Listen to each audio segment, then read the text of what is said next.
નમસ્કાર, હેડલાઇન ન્યૂઝમાં આપનું સ્વાગત છે। હું છું શ્વેતા।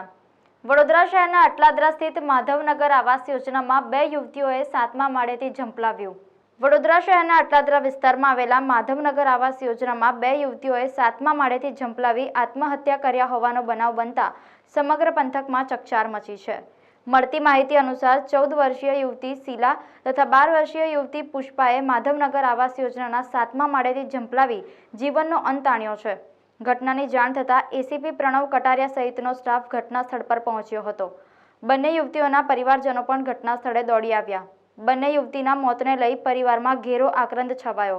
આ મામલે પોલીસે સમગ્ર તપાસ હાથ ધરી છે।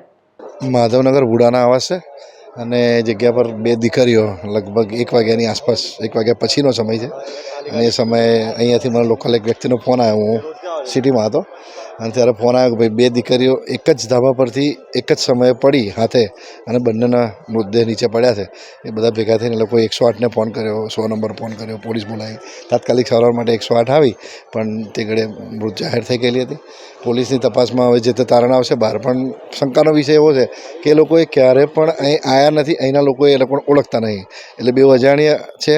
એમનો પરિવાર એમનો ઓળખી બતાવે, એમનો પરિવાર પાદરા રોડ પર જતા રોડ પર જે ઝુમ્મર વેચવાનો વ્યવસાય કરે છે એ એમનું ફેમિલી છે અને બે એક જ પરિવારની દીકરીઓ છે। એટલે શંકાનો વિષય પણ છે, પોલીસ તપાસમાં જે તે બહાર આવશે, પણ કઈ રીતે આવ્યા શું એ કશું પ્રશ્ન છે।